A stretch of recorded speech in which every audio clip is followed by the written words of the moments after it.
Welcome back to Fred in the Shed, and in this video we're going to look at a digital SOLOMARK NV100 night vision monocular. I purchased this from Amazon Prime here in the UK, and I will leave a link to that in the description. Now, having never owned one of these before, this is all new for me, so I'm quite excited to see how this works in dark. But before we get into that, let's have a look at the unboxing so you can see what you get inside the box. Now, before we get onto the scope itself and the accessories, let's have a quick look at the instructions, because this is quite a multifunctional device. Now, you know, the instructions, yes, they are in fairly good English, but the text is incredibly small. I must say, it really is quite small. You're probably going to struggle a little bit if your eyes are a bit like mine, but at least you can read it. Now, I know these scopes are a lot about the performance, so I'll just give you some of these stats while I show you some pictures. Optical performance wise, well, it has a 3x optical zoom. This is enhanced with a 2x digital zoom, giving you a total of ×6. The angle of view is quoted at 14 degrees, and the viewing distance is 100 meters. It has a CMOS image sensor, which is 1/5 of an inch. Resolution is 640 by 480, although the resolution of the viewing screen is only 320 by 240. And the screen size, well, it gives an impression of a 35-inch screen at 2 meters. Also built in is its own light source. It has a 3-watt LED. Working voltage is 4.5 to 6 volts. It takes 4 AA batteries. Battery life is rated at 2 to 5 hours, and that depends how often you use that infrared scope. I'd recommend that you use good quality rechargeables, because it does eat batteries.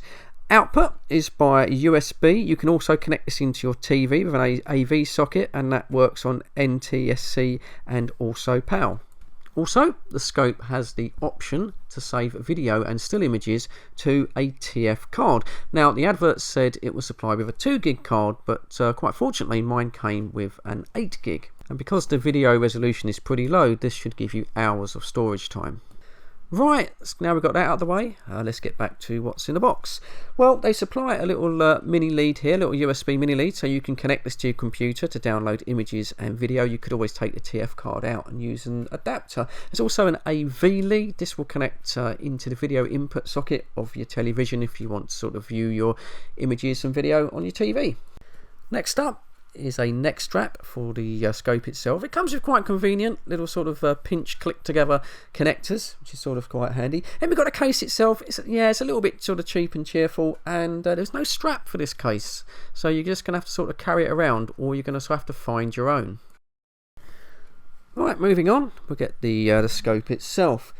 Now, straight out of the box, it's not bad actually. It feels quite nice. It has a sort of rubberized grip coating, which should help you if you're going to use this maybe with sort of gloves, things like that. And on the front here, you have the little sort of view eyepiece. It's a view screen. It's not a optical system. It does have an adjustment here for people that wear glasses to give you sort of eye relief. But mine was unfortunately seized. But to be honest, I didn't find that a problem. I found I could wear this with glasses and see all of the screen. Moving on to the top, you've got 4 buttons. This controls things like the digital zoom, the infrared 3-watt light source, which has 7 settings, and also to start and stop your video or take still images. Now, although the buttons are fine, you do have to learn where they are, because at night time they all sort of feel the same. Right, moving around to the front, well, we've got this rather sort of weird rubber cap, which is actually an infrared filter, which allows you to use the scope in daytime, and it just looks like a very low resolution video camera. The little IR filter itself just sort of hangs that down by sort of a little piece of sort of rubber, so you sort of can't lose it, although mine did sort of come off. And then next to the main objective lens, you've got the infrared sort of 3-watt spotlight itself, which, as I say, does have 7 settings. Now, one thing it's worth noting, which might be important for some people, the infrared illumination torch does emit a very sort of purpley red glow. It sort of just shows up that if you were sort of stealth-like in the shadows or maybe hunting or something, this would give away your position.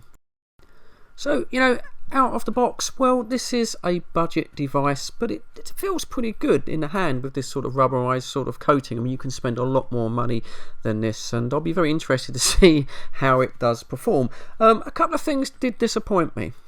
Now the third thing was what I mentioned before, which is the eye relief adjustment. Obviously, for, if you're like me, you wear sort of spectacles, and this should be able to adjust the lens to give you more or less eye relief. But unfortunately, mine was pretty much completely seized. I could just about get it to move, but it didn't feel like it was very happy, and it might sort of break.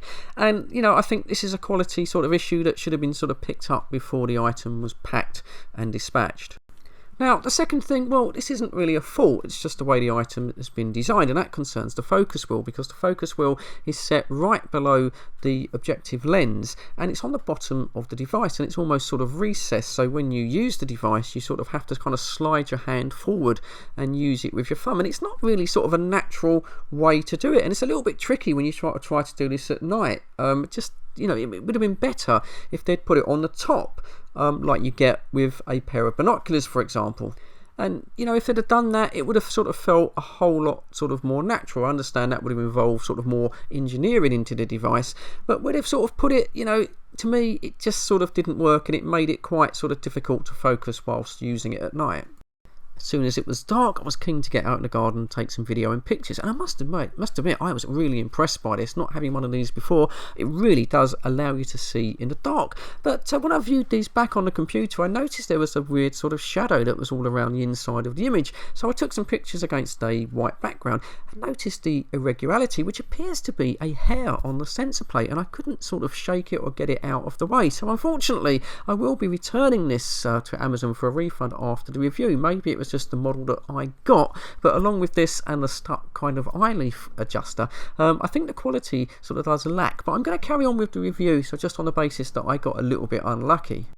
But okay, moving on from that, I really wanted to demonstrate how well this product works at night. Now what you're seeing here, this is shot with my video camcorder in a parkside sort of car park, and it really was pitch black. There's just a few little bit of illumination in the sort of background here, but this is pretty much represents what I could see with my naked eye. Now in the next scene now, this is with the night scope without the infrared illuminator switched on, and straight away that CMOS sensor is working much better than my camera or my eye, and in the background here I can sort of pick out quite a few details. And this is a good way if you want to save the battery life. Now in this scene, this is where the magic really starts. Here we go. I've now switched on that 7 setting infrared illuminator, and well, it is just pretty amazing. I mean, it really does bring daytime to nighttime. I can sort of see absolutely everything around this sort of park site, and I must admit, hair or no hair, I was really impressed of how well this product sort of really works. And I can see there's a real use for this. Perhaps if like myself, looking at my car here in the sort of car park, I want to sort of just keep an eye on it,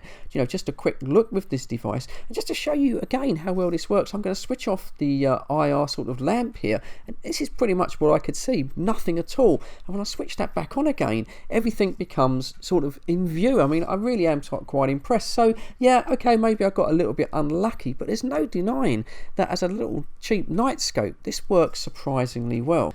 As I mentioned earlier, with the little rubber clip-on infrared filter, you can use this camera in the daytime. Also, to be honest, the images that you get, 640 by 480 and very washed out colours, it's rather like using a camcorder that maybe came out 15 years ago, but the facility's there if you sort of perhaps were caught out and you just needed to capture something on film, sort of for an emergency or something, but you're best using this at night time.